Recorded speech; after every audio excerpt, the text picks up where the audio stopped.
Energy and Commerce Committee and House Budget Committee is Georgia Congressman Buddy Carter. Congressman, good to see you. Thank you so much for being here. Thank you, Maria. And here we are at the beginning of primary season. Are you going to be able to message out the good news about this economy, even as we just saw the producer inflation come in hotter than expected?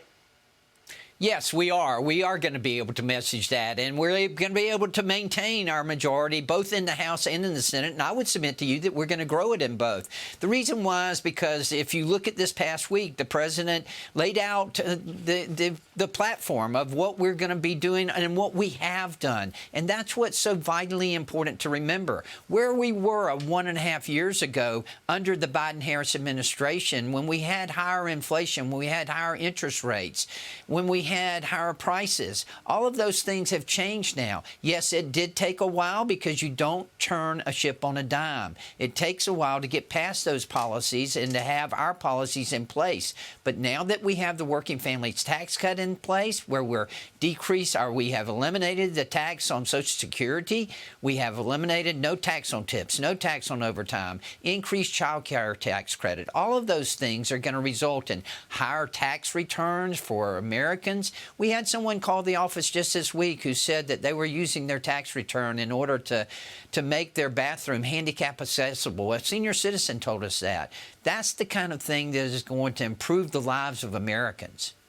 Well, let me get your take on what happens later this year, because the big, beautiful bill is expected to unleash lots of positives when the tax code changes take effect. So what's most important that we should be focused on as we go into tax day and as we expect the effects of that big, beautiful bill?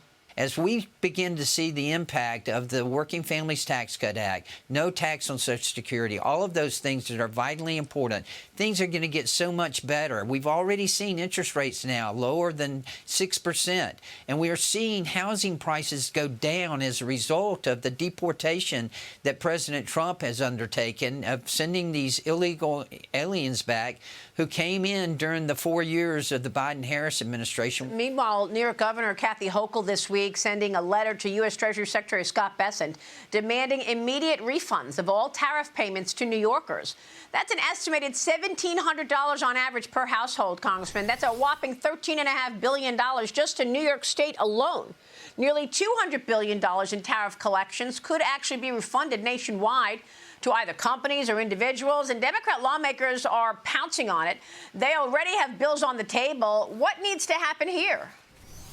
Well, first of all, I believe that Justice Kavanaugh got it right. The Supreme Court created a mess. There's no question about this.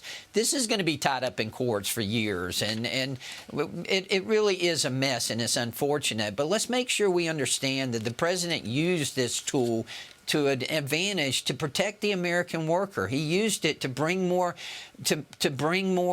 manufacturing into America and more investment into America. And we've gotten trillions of dollars of investment back as a result of that. Billions of dollars in revenue. And yet now the Supreme Court, as I say, and as Justice Kavanaugh says, has created a mess. It's unfortunate. But that is not going to deter this president from implementing his economic policies. He's already said he's going to do a 10-15% tariff across the board. And that will help us. It'll protect the American worker. It'll bring more investment into America. And it'll help us to end unfair trade agreements. Yeah, we're going to be watching that. Secretary Bessent joined me last week to tell us that we have to wait for clarity on whether or not the refunds have to take place before the replacement of that revenue, as the president will use different authorities to raise revenue from tariffs. Meanwhile, the White House is ramping up its push to keep energy costs in check, Congressman. The federal government announcing a record $26.5 billion loan to expand electric power in Georgia and Alabama, as tech companies are expected to visit the White House Wednesday and pledge to cover the costs of their massive data center power needs. The president talked about it at the State of the Union. Your reaction to this plan to put the cost of those data centers on the tech companies that are building them?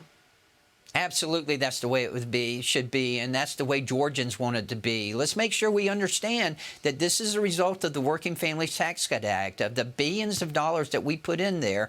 Now the Energy Commerce Committee, our commission, is sending it to the Georgians, and I applaud them for that. This is going to save Georgia Power over $300 million per year in interest payments. That will save consumers, and we are going to make sure that consumers in Georgia don't foot the bill for these data centers. It's important for us to win the AI war against China. We've got to do that. We want investment in America. I want investment in Georgia, but I want to make sure that our constituents, that our consumers don't have to pay for it, that the data centers pay for it.